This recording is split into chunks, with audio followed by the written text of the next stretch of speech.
The house at 1812 Taylor Avenue. That's what my older sister Wanda always called it. When we lived in St. Louis in the 60s, my family moved around a lot depending on the state of my parents' marriage, whether my mother was pregnant or not, or whether they were separated, or what route my father had on the railroad that month. Wanda, being the oldest of eventually 5 kids, had participated in many of these moves and quickly learned to memorize her addresses. It came in handy when you were lost in a new neighborhood. Even now, when we talk about that time when we were kids on Taylor, she always says, no, she recites, the house at 1812 Taylor Avenue. We stayed on Taylor a lot. Upstairs was Mama Bell and Aunt Callie and her husband, Ernest.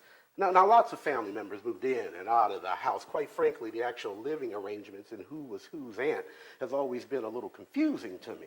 I mean, there were family aunts, and there were church aunts, and there were church sisters, and the occasional uncle this, that, or the other. It was all quite confusing. So I have Wanda to thank for validating or correcting my memories of that time. The rest of this stuff I have just made up.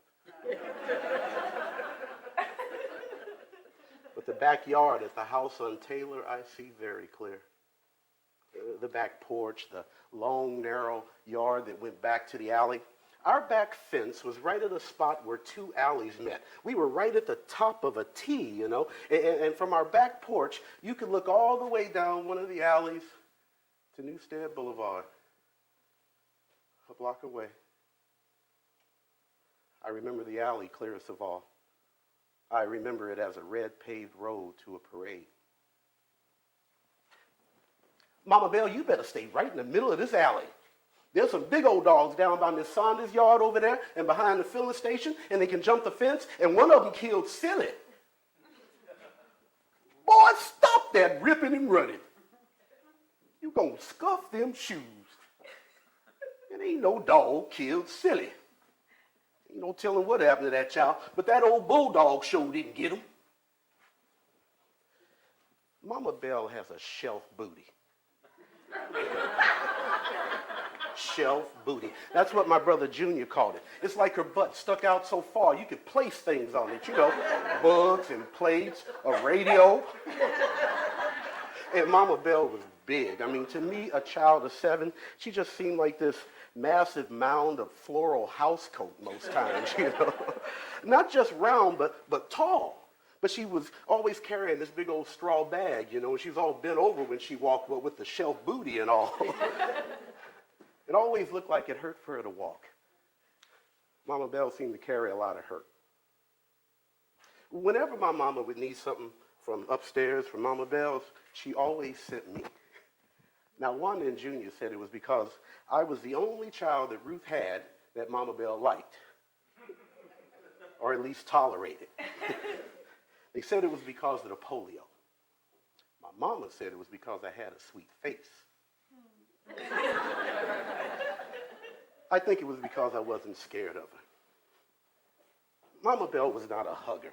No, she was not the kind that would grab you up like Aunt Callie. Come here, baby boy, give me some sugar.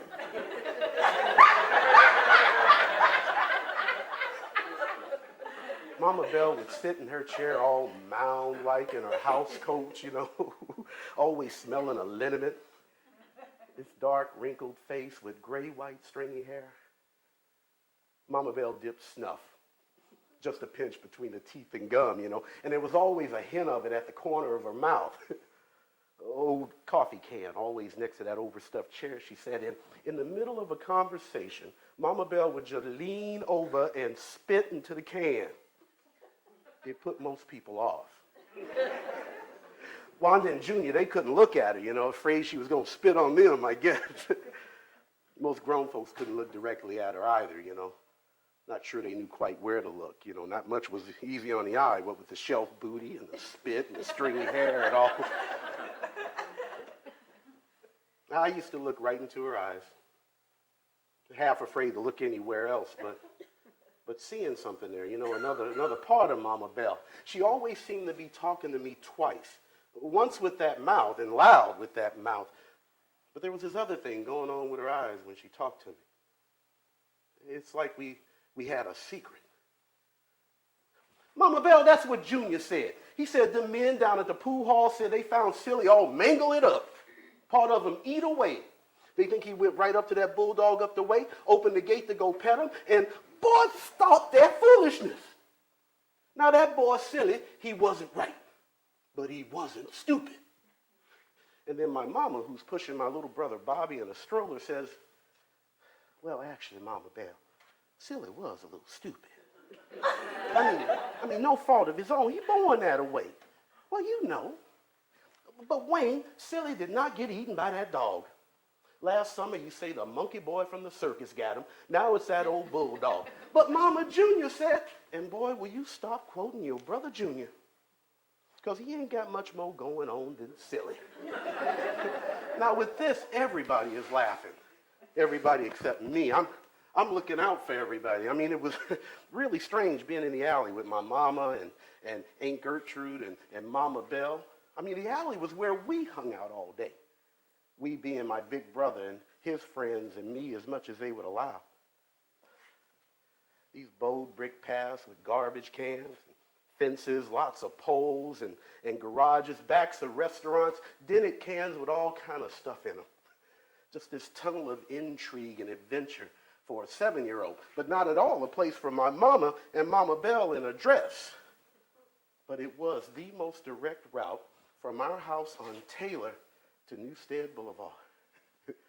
And so every year we would walk down this alley carrying lawn chairs and baskets of chicken and potato salad and deviled eggs, dressed in Sunday go-to-meeting clothes to watch the May Day parade. And it was not possible that I could be more excited.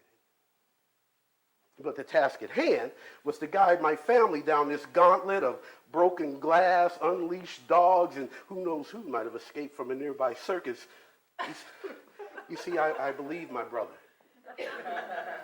I believed everything Junior told me. I believed that there was a monkey boy and that snare drummers and marching bands had water in their drums and that rabid dogs could drag off folks. These were the principal driving forces in my life at the age of 7. Just the very possibility of these horrors, their manifestations. Oh, what carnage I could think of in my little mind. No wonder I love parades. Actually, when I think about it, Mama Bell, she loved the May Day parade as much as I did. I mean, you know, much of what I know about the parade, I learned from her. You could see the excitement in her eyes when she would tell us every year about the time she rode down Newstead Boulevard in an open-air Buick carrying a Vote for Stevenson sign over her head. The May Day Parade is over 100 years old. Originally set up to benefit the Annie Malone Children's Orphanage, whose benefactor, Annie Malone, was one of America's first black millionaires. She made her fortune selling hair products for Negroes. And she built an orphanage on the north side of St. Louis. Now, Mama Bell said that at first they used it as a home for retired and destitute black soldiers from the Civil War. Yeah. A couple of them old fellas, you know, they was marching in the parade up till the 20s. Yeah, but, you know, they died off now.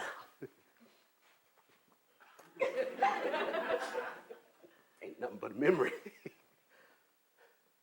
Lord have mercy, you know. In the 20s, this is one of the biggest things in the country for college, you know. And the white folks, they just left us alone, you know. They didn't want none of them riots they was having up there in Chicago. Yeah. Oh, August Bush didn't want no trouble at the brewery. Yeah. See, most times that them, you know, them rednecks, they don't want to let you have nothing. Take the taste right out your mouth if they see you eating. If they let us have our parade. And colored folks like to show out every chance they get. I mean, she would go on and on about the bands and the drum corps and the drill teams and the steppers were all there to show out. I mean, you know, there was all kind of stories about the May Day parade. And there was this amazing heritage to the rivalry between the bands and the corps. Every year, the performances became more and more outrageous. In the 60s, Sumner High School was the dominant band.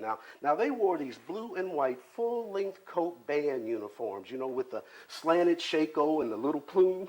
And every year, they would come down the street in this little High Prince march, you know. And every year, they'd be playing Peter Gunn. Now, let me tell you, it was not unusual for the people on the street. If something got good to them, you know, they stepped right on out in the street, start dancing, you know. And it was amazing, these rows of tubas coming down the street, boom, boom, boom, boom, boom, boom, boom, boom, boom, boom, boom, boom, boom, boom, boom, with this little left wing swagger going on. I mean, people clapping and dancing. I mean, they were huge, it seemed. Everybody in step. And they literally rocked Newstead Boulevard, where there was these 3- and 4-story brick buildings would just amplify the sound. I mean, they were amazing. Now, my favorites were the drum and bugle corps. They were like professional marching bands. They always had the best drum lines, and the clean look of those silver bugles in the brass line, and just the sound of that brass. No wimpy clarinets or flutes here, you know. These were powerful heralding trumpets, for God's sakes, able to create a wall of sound that could cut right through you. Brass up the ass. I like the drum corps. My brother marched in our church corps, the Pleasant Green Baptist Church Majestics. Now, he was a tenor drummer, you know. But my favorite corps was the Spirit of St. Louis, Tom Powell, VFW Post 129. They looked like machines as they came down the street. I mean, they all seemed the same height. These intense black faces, you know, half hidden by the straps of their shakos, you know, and they would sway back and forth when they moved. And the sound, they had a version of St. Louis blues that W.C. Handy would have been proud of. I would just sit there, you know, on the curb, looking up with my mouth wide open and my eyes just trying to take it all in. Figure bop bop de bop de bop de bop de bop boom boom boom. Figure biggity bop de bop de bop bop de bop de bop de bop de bop. Figure biggity bip biggity biggity bip boom. Figure bop bop de got boom boom. Figure biggity bop figure de bop bop de bop de bop de bop de bop biggity biggity bip boom. Smell is such a strong memory connection for most people. It has the ability to instantly whisk you back to a time or even a single moment in your past. Honeysuckle will always be a family reunion in Forest Park when I was 8 years old.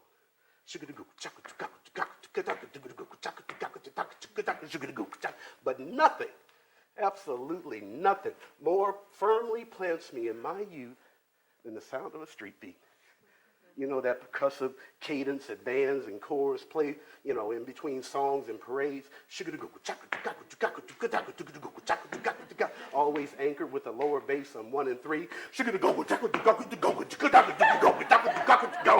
I mean, it had the ability to lift you and plant you and move you forward, but always with this syncopated riffs from the snares and the tenors. I mean, I can so clearly see the path down that alley. Several families are marching to the parade as well, you know. And I can see at the end of the alley, you know, folks lining up. I can smell the barbecue. I can almost taste that sweet syrup of grape snow cones, you know, and I can almost hear, you know, I'm sure I can hear, afraid I can hear the faint echo of drum beats bouncing off tenement walls. 120 beats per minute. This driving force that lifts, plants, and moves you forward.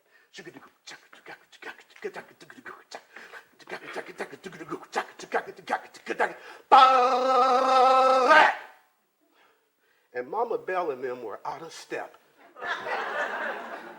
Mama, let me push Bobby. We need to get there now, and y'all walking too slow. We gonna miss that spot you like, and you know Mama Bell, she don't want to be out in the sun, huh, Mama Bell? Boy, you better hush and slow your nappy head down. Now, I ain't about to start running down this alley. And then Mama Bell, who's walking like she's in a world of hurt, over there breathing heavy. Woo, Lord Jesus. Woo. Ruth, boy, that nappy head boy might be right. Woo. I ain't about to spend this afternoon out in the sun. Now, you let Wanda and Wayne go on ahead and get us a spot. Now, y'all go on and try to get in front of Gertrude. Now, go on. And, boy, bring that baby back here. You're liable to turn that stroller over. How quickly I had forgotten my duty to guide my family down this treacherous path. Wanda and I are weaving through the families. Every time we get in front of a group of people, I would say, we gonna get in front of them. And we gonna be in front of them. And we gonna be, boy, would you shut up? And we finally pushed through the last family, and we are out on Newstead Boulevard. It is a carnival. Boys on bicycles, selling snow cones, little kids on the curb and chairs on the sidewalk, bigger boys in trees and on billboards, parties going on apartment balconies, and the smells, barbecue chicken and Tanqueray. This street is alive. I mean, there is a rhythm to it, So I'm looking both ways, and it's getting pretty full, So we go down to Aunt Gertrude's salon about a block away. Aunt Gertrude and some of the girls, they already out there, all of them drinking beers and wearing sunglasses and lounging on beach chairs on the sidewalk. All of them are wearing hot pants. Greens and pinks with these tied-off T-shirts, that read Gertrude's hair across the front. Ooh-wee. Now here come Miss Wanda and Mr. Wayne. How y'all doing? Where your mom? Mama Bell, what y'all? Girl, we better finish these buds before Power and Glory get here. Oh, baby, I'm just kidding. Come on, we got room for all of y'all. And I got some T-shirts for you too, honey. And there's some Kool-Aid in the thermos. The street is filling up fast. I mean, there are families everywhere. And I'm simultaneously looking for my mother and the start of the parade when I hear a cannon. I mean, it's from far away, but literally a cannon. You see, at the start of the parade, miles away at the Sears and Roebuck's parking lot, they fire a cannon right on page at the beginning of the parade. It hits the street like a shot. I mean, everybody seems to scream at once, and the energy is just, I mean, you can taste it, Laughing is sharper and talking is louder. And it seems like everybody is listening to radio station KATZ, the soul of St. Louis. And every once in a while, song would come on, Aunt Gertrude and some of her girls would get up, start dancing. I mean, which was okay by the guys on the street, but did not go over well once my mama and Mama Bell got there. Gert, y'all sit your narrow butts down. Ain't nobody here to see y'all. Mama Bell has had enough. We just advertising. And then Aunt Callie, who always seemed to be talking under her breath, said under her breath, them clothes y'all wearing is a shame before Christ. What you say, Callie? You want some more ice? Always over there mumbling and signifying about folks. You need to get your own house in order. And Sister Girl Christ is a little tired of seeing you in that dress. Gert, I done told you. Mama Bell, I'm tired of Callie signifying. She ain't got no more of a lock on heaven than I do. Gert, I done told you. Mama Bell, I see him. The Masons are coming. I see him. I see him. The Masons, they were always at the beginning of the parade. They'd be wearing these dark suits, with ribbons across the front, And then it'd be the convertibles with the store owners in them. And then the funeral homes were always advertised. Hearse after hearse after hearse. And then it was the deacons of the various churches. They walking down the street, people screaming back and forth. They walking out of the parade, go get a rib or a hug, It was pretty cool. Now, the Majestics were one of the first drum corps in the parade. I remember Junior marching down the street, we're all calling out his name, Junior, Junior. And my mom, she was just beaming. There you go. Go on now. Y'all look good. And then the chorus started to play Wagon Wheels.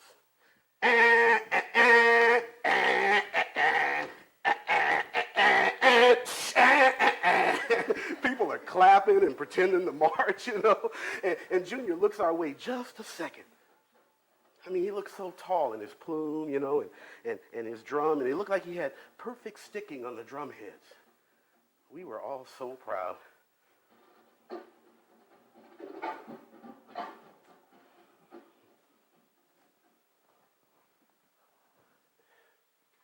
As best I can remember, my older brother Junior was always getting in trouble.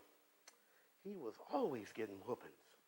And my mama was always mad with him. When she remarried, my stepfather was always mad with him. They would fight constantly. Junior was always so angry. He kept getting thrown out of the house until it seemed that he just ran away to the Air Force, to Vietnam. Said it was to get ahead of the draft and do easy time in the Air Force as opposed to the infantry. He wound up flying in helicopters and picking up the wounded and the dead in the middle of firefights in rice paddies. And he came home even more angry, consumed by it seems. I mean, even today, bowed by it, as if a weight on his shoulders. But it is for me at that moment, watching him in that parade, with his drum marching down the street so tall, so strong, that I most clearly see my brother even today. And it was also on that Sunday that I got my first Mayday Parade story. You see, this was the year that Beaumont High School and not Sumner turned out the Mayday Parade, and I was there. You see, Sumner, they done already come down the street. Oh yeah, they done their thing. People still fanning themselves in the heat from all the exertion of Peter Gunn, Well, I'm looking back towards the Cadillacs with the crepe paper on them. I'm looking for the next band or corps. I can barely make out the blue and gold of Beaumont's band, but you can already start to hear, screaming and hooping and hollering coming from the sidewalk, And the closer the band gets, you start picking up on this groove, And when they get right up on you, you realize that the Beaumont High School marching band is playing Cold Sweat. James Brown. I break out, dun, dun, dun, dun, in a cold sweat, Woo! I mean, bands do R&B and pop all the time these days, but this was the 60s, and you mostly got, marches, dun, dun, dun, dun, dun, dun, dun, dun, or you got show tunes, ba-da-da-dee, da-da, or you got TV themes, boom, boom, boom, boom, boom, boom, boom, boom. You did not get James Brown. Hey! And they had nerve enough to have rigged up these rolling speakers and a guitar for that ding-a-ling-a-ling-a-ling-a-ling-a-ling-a-ling part. I mean, they were amazing. And they had their own little march, too. It was kind of a back to the right postural thing, They had Aunt Gertrude and her girls going. But that wasn't all. They had the letter girls.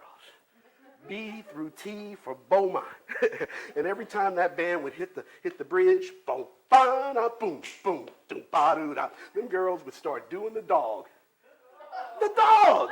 The nastiest dance of the day! Woo! The girls was doing the dog! I mean, Mama Bella's mouth was wide open.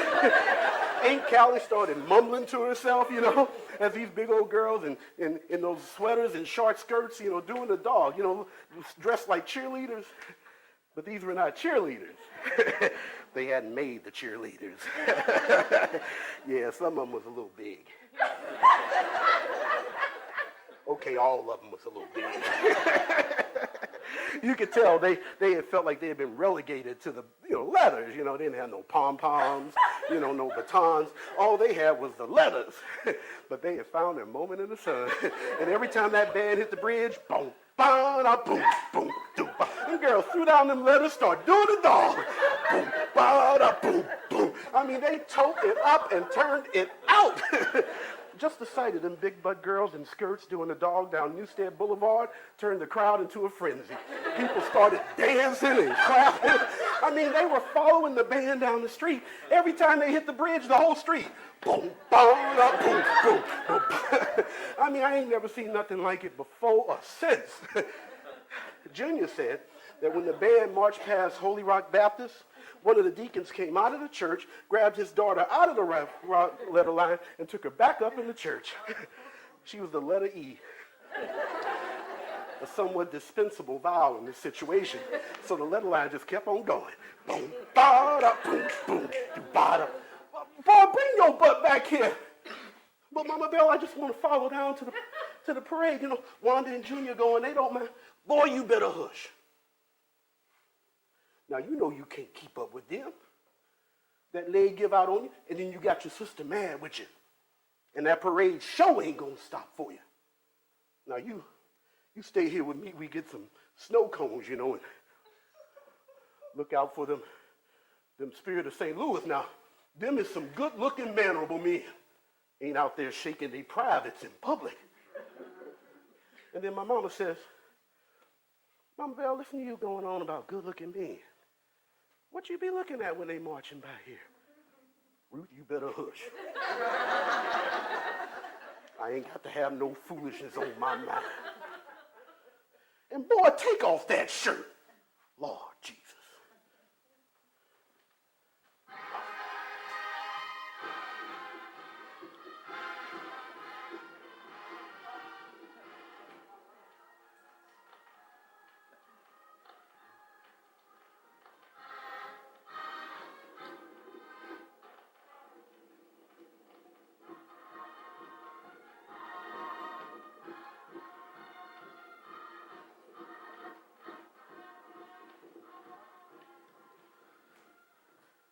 One year later, I have 2 quarters.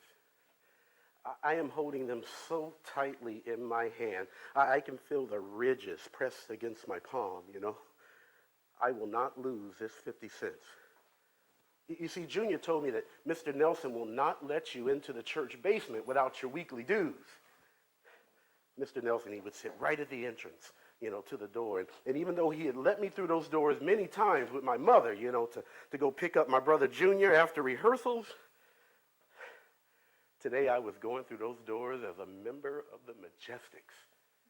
You see, even though I wasn't old enough, technically you had to be, you know, 10, I had shown such enthusiasm every time I came down to rehearsal with my mother, you know. I'd be standing against the wall, you know, watching the choir rehearse, you know, and listening to Mr. Nelson, you know, giving the left and right. Y'all got to do the glide step now.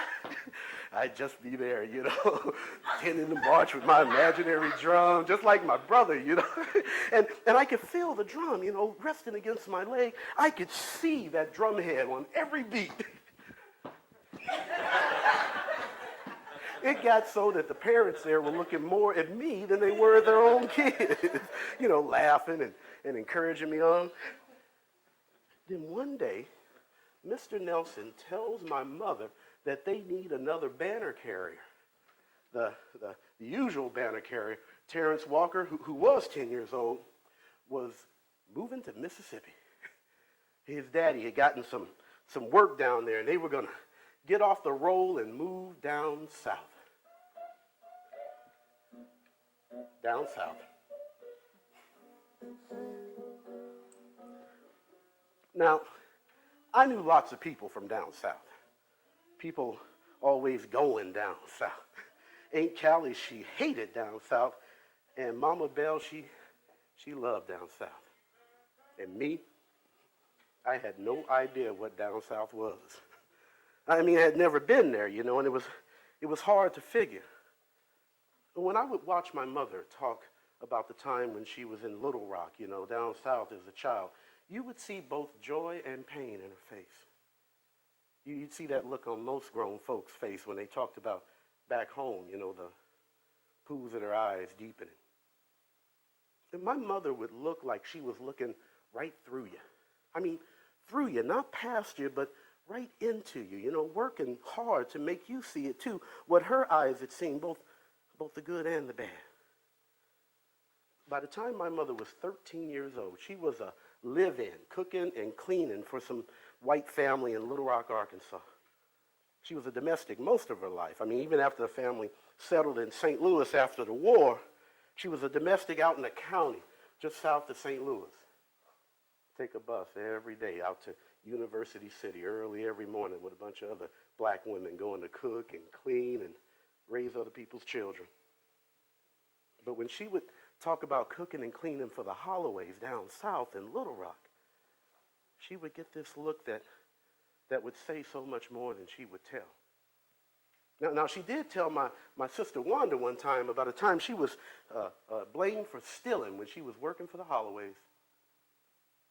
Now, why would I take that woman's garden hat? She know her own boy took it. I saw him take it, put it on that dog of his. It was that old dog that chewed it up and tried to bury it. That old cracker, he come in my room that night with that hat and a belt. They rather beat an innocent child and own up to their own boy stealing. In my life, I have met few people as loving as my mother. I know everybody says that about their mother.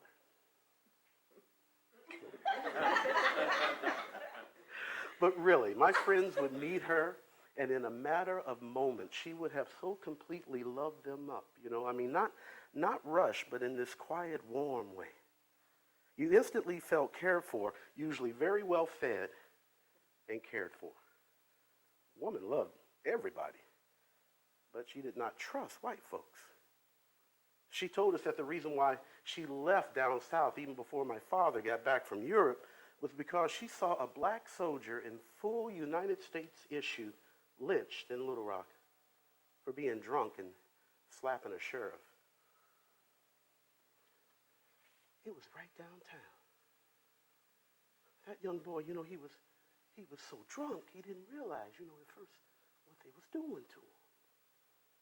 Lord have mercy.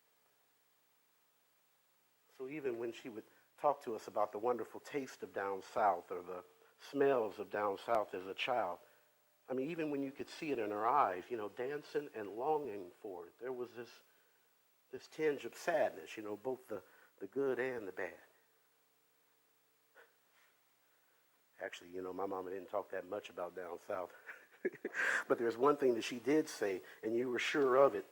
She was not going back down south. Not much of a future down south for you kids. We'll make it up here if the Lord wills. They still killing and lynching down there. President Kennedy having to send our own troops. Lord have mercy.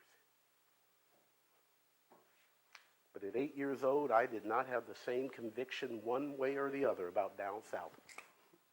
Only that it had taken Terrence Walker away. And because Mr. Nelson said that the May Day parade was 3 weeks away, and because he knew I was the only other kid in church that could stay in step, he'd seen it for months. Lord have mercy, because Terrence Walker had gone down south, he asked my mama if she would let me join the Majestics. Told I'd have to pay 50-cent dues just like everybody else and be there every Saturday because I had a lot to learn. My mama asked me if I wanted to be in the parade.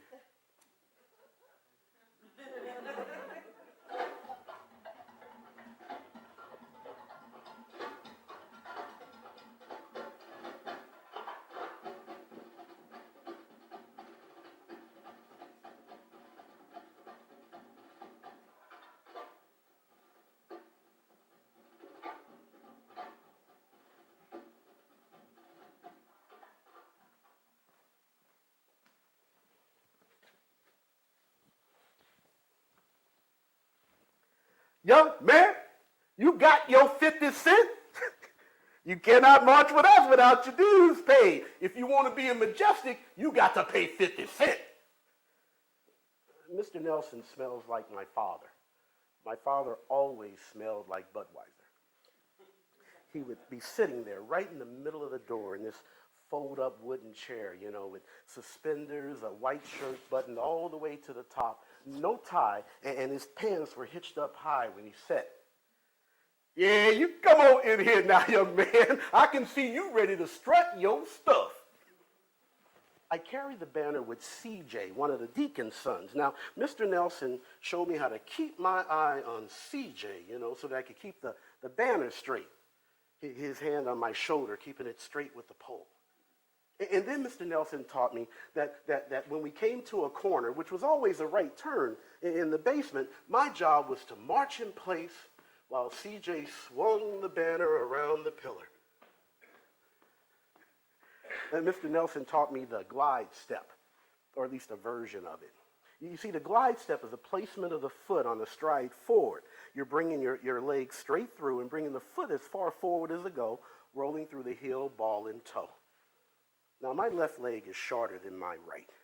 And I had learned to walk on the ball and the toe of my left foot, you know. I mean, running around trying to keep up with Wanda and Junior, you know, up on my toes to keep my left side up with my right. I'd gotten pretty good at this by the time I was 7, but I would kind of lift my leg up and pound down on my foot. Second Saturday rehearsal, Mr. Nelson brings me into his office and he sits me down. And he tells me to take off my shoes and socks. He starts handling my foot. I mean, he's moving the balls, he's pushing the toes back and forth. And then he told me to stand up and walk forward. Even at 8 years old, I had already learned to hide my walk. I mean, I didn't want people to see the limp, you know. I mean, that young, and I had come up with inconspicuous ways to move, you know, clever ways to get up and down. The idea of someone actually looking, you know, actually concentrating on my foot was and still is, you know, a very hard thing for me to take.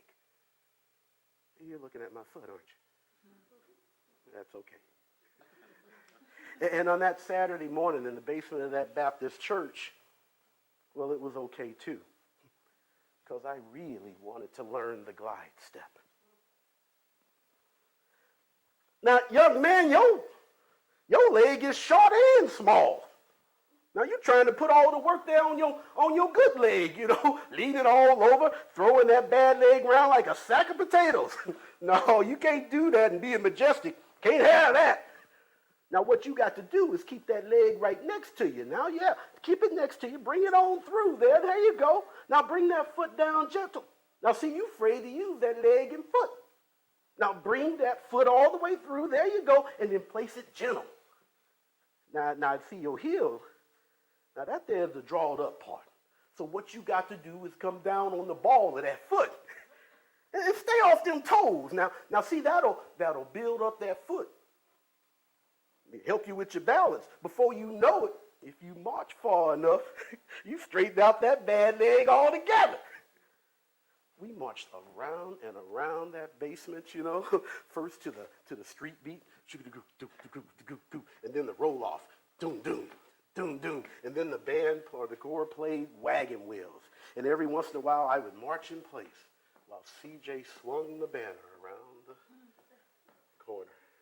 And then I'd do the glide step to the next pillar. I was in heaven. I used Mr. Nelson's technique my entire pageantry career. Fearlessly moving my foot straight through, you know. And it was really much looking. It looked a lot better. I mean, it was kind of a gentler, kinder stroll, but it was dangerous because I wouldn't always place my foot right, or I would get it caught on my right leg, you know, and I'd trip myself. I've had some spectacular falls in my day.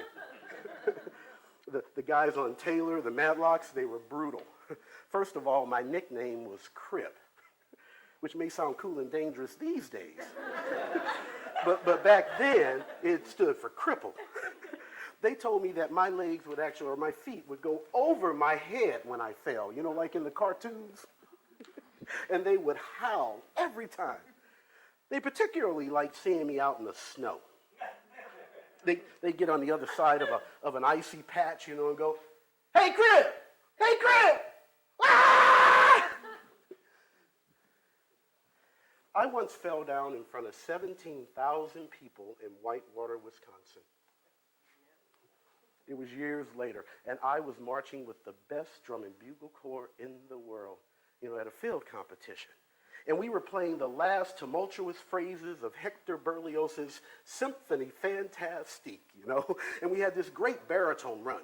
Ya-ta-ta-ta-ta-ta-ta, ya-ta-ta-ta-ta-ta-ta, ya-ta-ta-ta-ta-ta-ta-ta-ta-ta.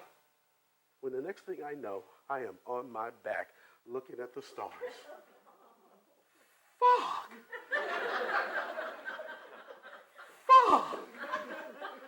And then there's this Red Cross nurse up there, you know, looking down at me with her hand on my chest. Fuck! shock. And then she says to no one in particular and 17,000 people in general, he's in shock. He's in shock. So while the rest of the corps comes to a halt to play the next production, Artistry and Rhythm, our staff, 6 of them, run onto the field, pick me up, and take me down the track to the first aid tent. The entire time I'm going, I just fell down. I just fell down.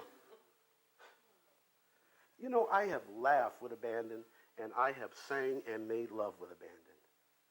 But I have never run with abandon. It's just not something I do, you know, no running down the hill or that last burst of speed right before the finish line. I mean, not even as a child. Running with abandon had too many variables. But thanks to Mr. Nelson, I have marched with abandon.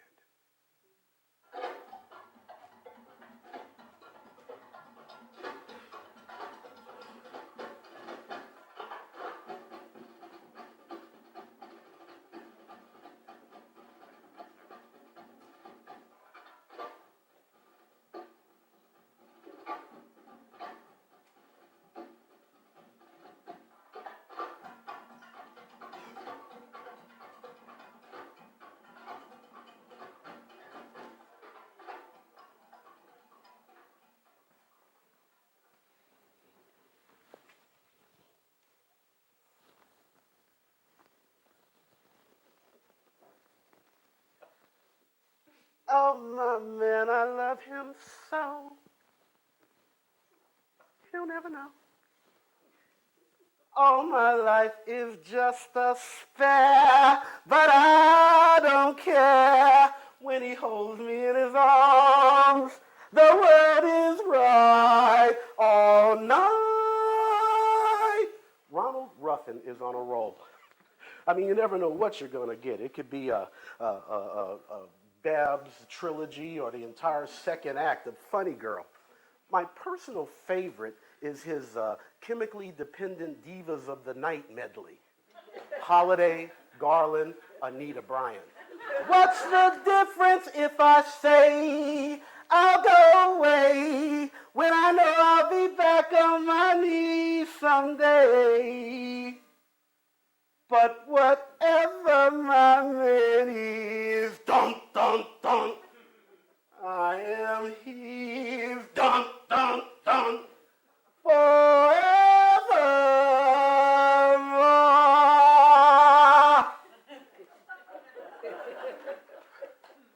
I am 12 years old, and Ronald is the best marcher I've ever seen, the best bugle player I've ever heard, and the first guy I knew to wear a tiara. He was my first real mentor. I had joined the Page Park YMCA Cadets. Now, like the Majestics, you know, they did parades, but the main thing for them were the field competitions. They went all over the Midwest competing in football stadiums, and every year they went to the VFW National Championships. This was no Baptist church corps. And Mr. Carroll, the corps director, comes up to me.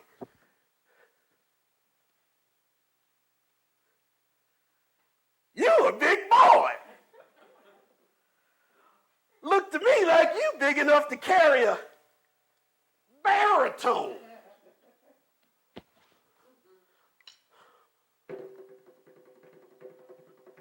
I'm a drummer. Well, my brother was a drummer. He taught me things. But Mr. Carroll, he just nods, you know, and walks over to a row of cases, and he picks up a big one. A big one. He comes walking over to me, you know, and he pops open the latches, and he opens the lid. And I'm looking at this big old shiny chrome elephant trumpet looking thing. Now, boy, I want you to try this horn.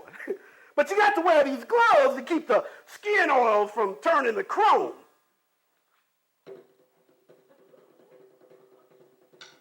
Now listen here. I got lots of boys around here who want to be drummers. What I need is baritone players.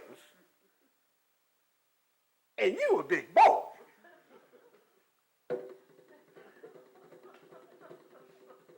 So as much as I wanted to be a drummer, and I really wanted to be a drummer, even more so, I wanted to be a cadet.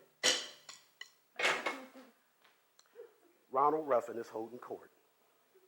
Mm-hmm. Mr. Carroll hit Joe Barry so hard with that thing, he busted his lip on his mouthpiece. Joe Barry all bleeding down his shirt and in his horn. Afraid to stop marching. Afraid of Mr. Carroll. I guess he'll pick his feet up next time. We're out practicing on a field, you know.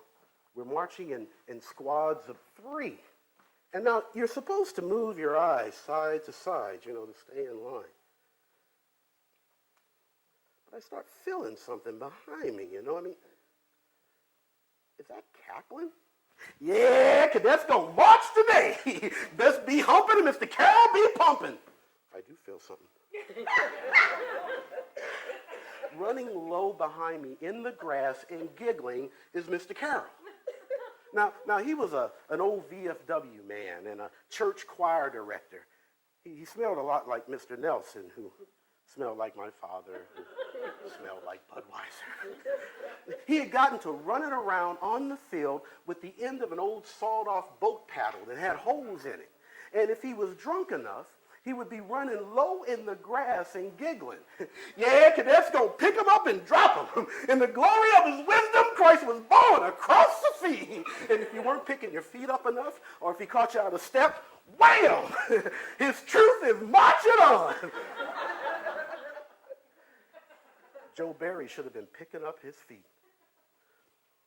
The basement at Ronald Ruffin's house. Old couches everywhere. There were drapes and beads, bongs and hair pieces, you know. There were framed pictures and pictures without frames. And we would all sit around this low coffee table. Ronald called it very Taj Mahal. I had no idea what the Taj Mahal was, but I was sure he was right. Lots of cadets hung out down there. But there were these guys. Now, most of them were in the color guard. There was this one guy, Claude Bennett. Now, we called him Juice. I mean, this big old dark-skinned dude, you know? I mean, looked like an African, you know? And could look real mean if you made him mad. But he would scream like a little girl if he saw a bug. And then there was Melvin McGee, our drum major. He walked like Mama Bell. And Ronald Craig. Craig taught the flags. And like Aunt Gertrude's girls, he wore all of his shirt tied off at the navel and wore the tightest, loudest pants I'd ever seen in my life. In one of the corners, there was this kind of stage set up, you know, with Christmas lights strung. One night, I saw Juice lip sync to Aretha's Respect while wearing a sweater and a miniskirt and spinning a rifle.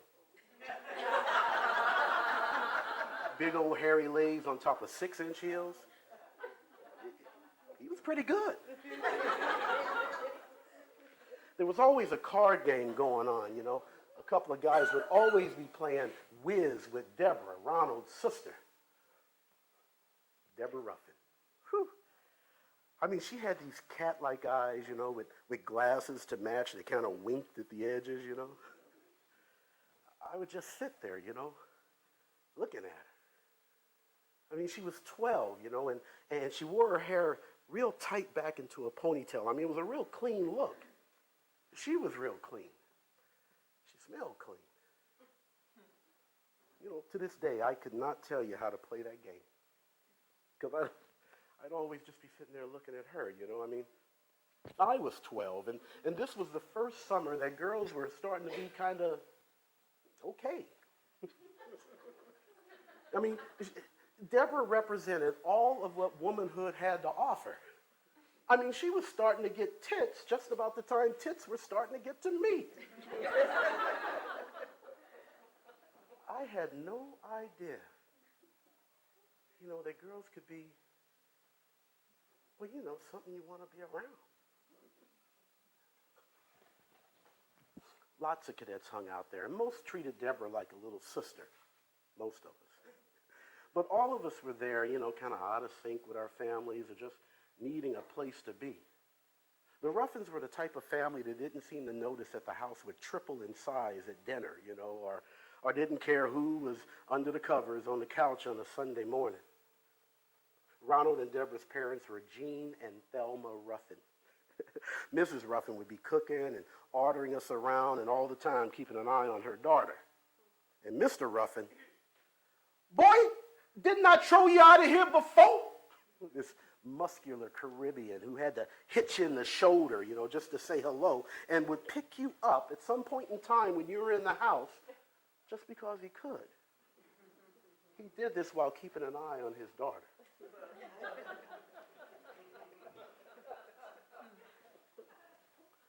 Squirrel, baby, go on down to the Chinaman and pick me up some duck. Come on, Daddy. Squirrel. Squirrel is sitting so low in a springless love seat, all you can see is the top of his head and elbows. Squirrel is high. Squirrel is always high. I mean, always, The joint's gone around 2 times and Squirrel would hit that roach and hit that roach. I mean, no clip, just the THC-stained calluses on his fingertips. Get on out of here, Ronald. You know this here is for the real bitches. Oh, is that how it is tonight? You know you my husband. Now come on, Ronald. I can't feel my fucking legs over here. You talking to shit. Get on out of here. Squirrel, 18 years old, tall and lanky. He was a snare drummer.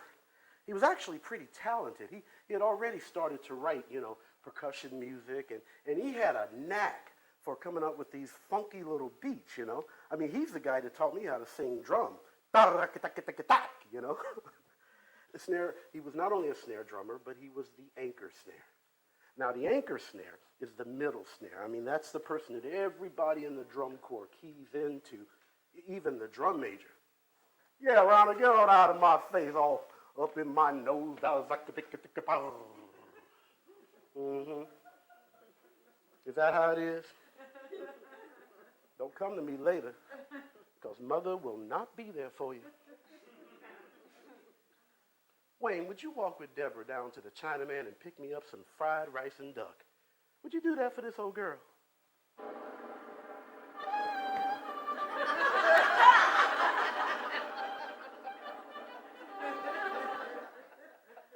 You didn't have to ask me twice.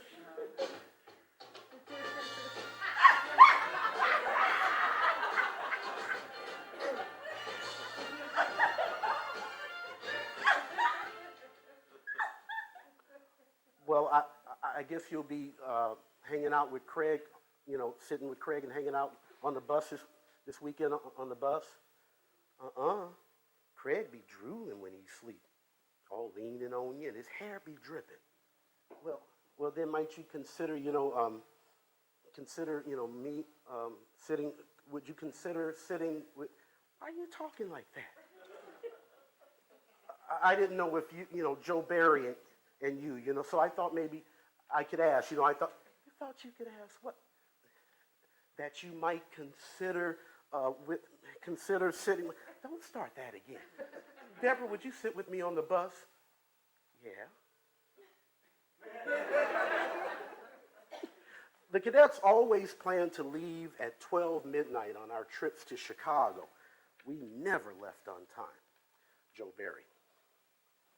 Mr. Carroll, we had to go pick Squirrel up, all knocking on his door and shit. Tip Booty had to climb through the window to wake that nigga up.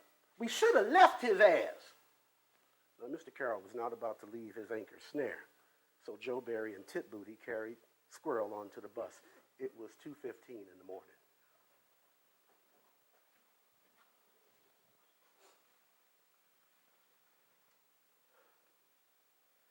The moon is rising full over the Illinois plain. I mean, beautiful, silent.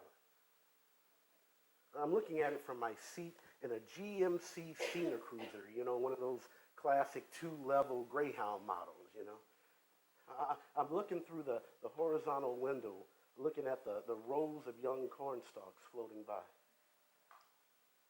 calm. Silhouettes backlit by the amber glow of the moonlight. It is so peaceful. And I am scared shitless. I mean, excited, but scared shitless. I hate to talk about your mama. She a sweet old soul. She got a concrete titty and a rubber asshole. Ah! I am sitting as far in my seat as I can. I am sitting next to Deborah Ruffin. I am in heaven. I am in hell. Hey, Mom! My mama and your mama was digging in a ditch. Hey, my mama called your mama a big fat son of a... Ah! The dozens are being played. It's the back of the bus versus the front of the bus. Now, the dozens, it's this age-old game in the black community where you sit around and you talk about people. I mean, you talk really bad about people. And they, in turn, then talk about you. Really bad about you. That was the tradition. Now, I have been sitting as low as I can in my seat, trying to avoid being seen by the back of the bus. And at the same time, trying to seem cool to Deborah. I am failing at both. But sitting next to her was great. I mean, I was used to being near her, you know, but this was different, you know. I mean, we touched a lot, you know, reaching for stuff and knees touching, and she would climb over me to get in and out of her seat, you know. Hey, wait! You know your little sister that you love so well, she sucked the chrome off her bumper when she fell in that tail. Now, I don't lie. Now, I don't lie. Oh.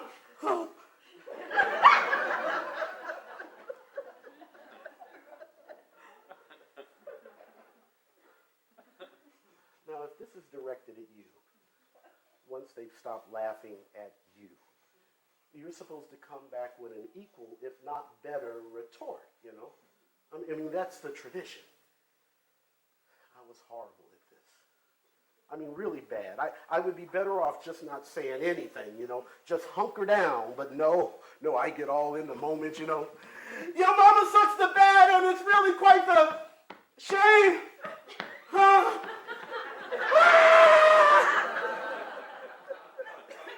And once again, they are all laughing at you.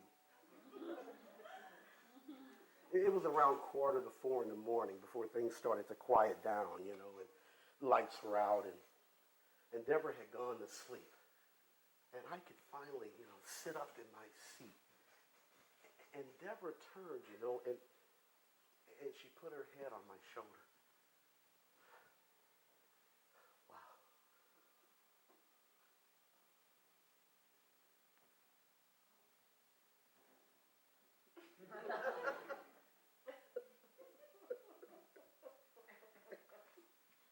Deborah is wearing this, I never will forget it. She is wearing this sleeveless blouse. It's blue with light yellow dots over it.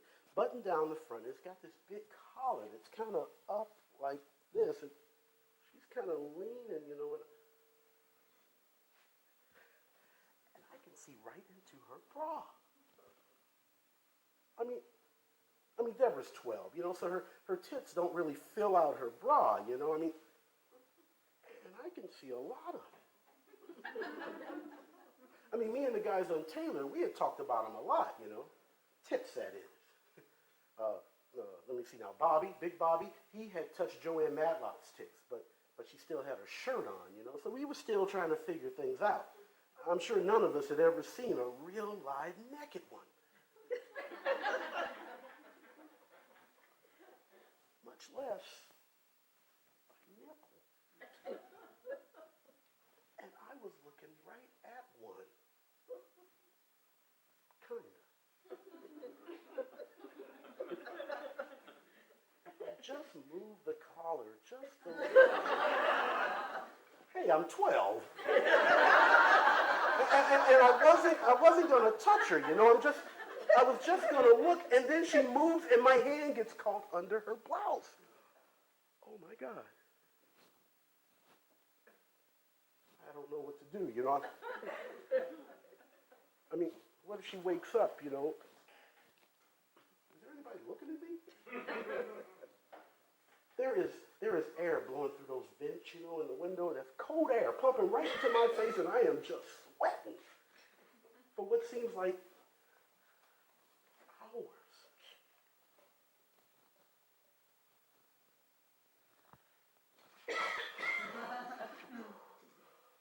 I am sweating like a pig, you know. So I get up to find a towel or something, and I look to the back of the bus, and it is just this dark sea of legs and arms at various angles.